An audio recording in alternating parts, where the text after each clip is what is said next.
Assalamualaikum warahmatullahi wabarakatuh. Perkenalkan, saya Afifah Ratu Mukaroma dengan NIM 2205303 dari Prodi Pendidikan Ekonomi Fakultas Ekonomi Universitas Negeri Padang. Pada kesempatan kali ini, saya akan menjabarkan beberapa kasus yang terdapat pada pertemuan 1 sampai 4, yaitu terdiri dari asal mula teori ekonomi dan ruang lingkup sejarah pemikiran ekonomi. Yang kedua, pemikiran ekonomi masa praklasik terdiri dari pemikiran ekonomi Yunani kuno, skolastik, merkantilisme, dan fisiokrat. Yang ketiga, ada teori klasik Adam Smith yang mencakup pokok-pokok pemikirannya. Dan yang terakhir adalah pemikiran tokoh-tokoh klasik yaitu T.R. Malthus, David Ricardo, J.B. Said, dan John S. Mill. Yang pertama yaitu asal mula teori ekonomi dan ruang lingkup sejarah pemikiran ekonomi. Pada dasarnya, ilmu ekonomi merupakan studi tentang cara masyarakat dalam mengelola sumber daya ekonomi untuk memenuhi kebutuhannya agar bisa mencapai kemakmuran. Ilmu ekonomi timbul karena kebutuhan manusia. Berdasarkan situs Investopedia, ilmu ekonomi timbul karena kebutuhan masyarakat untuk memperhitungkan sumber daya, merencanakan masa depan, dan menukar serta mengalokasikan barang. Sejarah pemikiran ekonomi merupakan suatu cabang ilmu pengetahuan yang menyajikan riwayat kronologis mengenai produk-produk intelektual atau pandangan-pandangan, prinsip-prinsip, konsep-konsep, dan teori-teori yang terorganisasi mengenai ilmu ekonomi dan penjelasan mengenai penyebab-penyebabnya. Nah, pada kasus pertama ini, ilmu ekonomi itu kan muncul karena kebutuhan masyarakat yang mempergunakan untuk memperhitungkan sumber daya, merencanakan masa depan, dan menukar serta mengalokasikan barang. Nah, dengan munculnya ilmu ekonomi ini, maka bermuncul jugalah pemikiran-pemikiran tentang ekonomi sendiri dari para ahli ekonomi yang diawali dengan Adam Smith dan dilanjutkan dengan tokoh-tokoh lainnya. Yang kedua, yaitu pemikiran ekonomi pada masa praklasik yang terdiri dari pemikiran ekonomi kuno, Yunani kuno, skolastik, merkantilisme, dan fisiokrat. Pemikiran ekonomi masa praklasik yang berkembang 16 sampai pada abad ke-16 sampai 18 membentuk fondasi awal bagi pemikiran ekonomi. Nah, meskipun belum mencapai tingkat abstraksi dan analisis yang mendalam seperti dalam klasikisme, pemikiran ekonomi masa praklasik memberikan pandangan penting tentang prinsip-prinsip ekonomi. Nah, intisari dari pemikiran ekonomi ini, masa praaksasi itu berdasarkan pemikiran ekonomi yang terdiri dari mazhab merkantilis dan fisiokrat, berupaya melahirkan gagasan atau pemikiran ekonomi yang sangat ekstrim, perekonomian yang penuh ototraksi, pemerintah di satu sisi, dan perekonomian yang bebas, lepas, tanpa campur tangan perempuan. Nah, pemikiran ekonomi praklasik ini kan terdiri dari 4 subbab, yaitu zaman Yunani kuno, kaum skolastik, merkantilisme, dan fisiokratis. Nah, merkantilisme sendiri itu merupakan doktrin ekonomi yang mendominasi pemikiran ekonomi pada abad ke-16 sampai ke-18. Gagasan yang dikemukakan pada merkantilisme ini merupakan kesejahteraan suatu negara tergantung pada akumulasi kekayaan dalam bentuk emas dan perak. Merkantilis juga mendukung peran aktif pemerintah dalam mengatur perdagangan dan melindungi industri dalam negeri. Selanjutnya ada fisiokretisme. Ini merupakan aliran pemikiran ekonomi yang berkembang di Prancis pada abad ke-18. Fisiokrat menganggap bahwa tanah adalah sumber daya ekonomi utama dan mengemukakan gagasan biarkan berjalan, biarkan berlalu, yang mengacu pada pentingnya pemerintah tidak campur tangan dalam perdagangan dan produksi.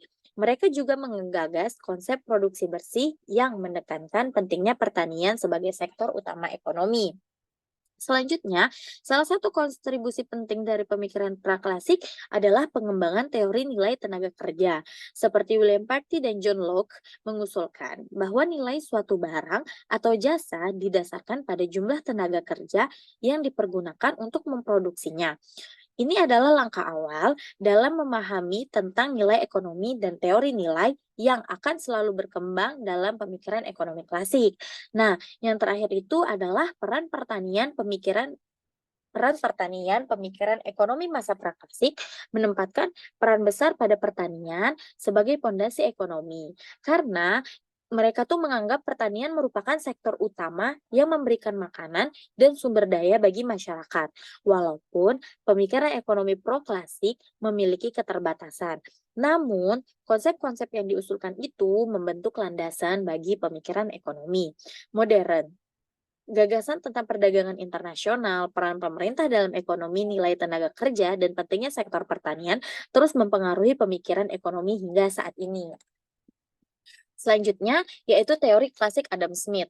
Nah, pada teori klasik Adam Smith ini terdapat sebuah kelemahan, yaitu perdagangan hanya terjadi dan menguntungkan kedua negara bila masing-masing negara memiliki keunggulan absolut yang berbeda. Bila hanya satu negara yang mempunyai lebih dari satu keunggulan absolut, maka tidak akan terjadi perdagangan internasional yang menguntungkan. Nah, dalam teori Adam Smith ini, ternyata terdapat sebuah kelemahan. Namun, kelemahan pada teori ini ditutupi oleh teori David Ricardo dengan teori keunggulan komparatif atau comparative advantage, baik secara cost komparatif maupun production komparatif. Teori David Ricardo didasarkan pada nilai tenaga kerja yang menyatakan bahwa nilai atau harga suatu produk ditentukan oleh jumlah, waktu, atau jam kerja yang diperlukan untuk memproduksinya.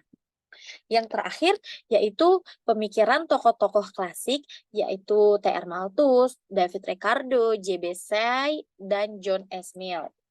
Yang pertama itu, kelemahan dari teori Thomas Robert Malthus adalah tidak diperhitungkannya bahwa teknologi dapat melipat gandakan produksi pangan dan kebutuhan manusia lainnya serta kemampuan dalam distribusi barang. Nah, pada kelemahan dari teori Robert Malthus ini, dia tidak memperhitungkan kalau misalnya teknologi itu dapat melipat gandakan produksi pangan dan kebutuhan manusia lainnya serta kemampuan dalam distribusi barang. Terbukti pada saat ini, dengan sistem ekonomi modern, hampir sebagian besar kegiatan produksi perekonomian menggunakan dan memanfaatkan teknologi dibandingkan kekuatan manusia. Selanjutnya yaitu teori hukum pasar Say. Menurut Jean-Baptiste Say, mengatakan bahwa penawaran akan menciptakan permintaan dengan sendiri dan mengatakan bahwa bukan uang yang menyebabkan terjadinya pertumbuhan, tetapi juga permintaan produksi barang dan jasa. Nah, yang selanjutnya itu teori David Ricardo. Teori David Ricardo itu dapat menutupi kelemahan dari teorinya Adam Smith tadi yang tentang teori keunggulan komparatif atau comparative advantage, baik secara cost komparatif maupun production. Nah, yang terakhir yaitu Mill Yang terakhir itu, Mill juga adalah sosok yang mengusung konsep demokrasi ekonomi, di mana setiap pekerja memiliki hak untuk memilih anggota manajemen. Mill menilai perkembangan ekonomi adalah sebuah fungsi dari land atau sumber daya alam, labor, sumber daya manusia, and capital atau modal. Nah, teori hukum pasar C ini menurut Jean-Baptiste mengatakan bahwa penawaran akan menciptakan permintaan dengan sendiri dan mengatakan bahwa bukan uang yang menyebabkan terjadi pertumbuhan, namun juga permintaan produksi barang dan jasa, sehingga terciptalah suatu hukum yang disebut dengan hukum Say atau law Say. Mungkin demikian penjabaran kasus yang dapat saya sampaikan. Saya mohon maaf apabila terdapat kesalahan selama menyampaikan. Akhir kata, wassalamualaikum warahmatullahi wabarakatuh.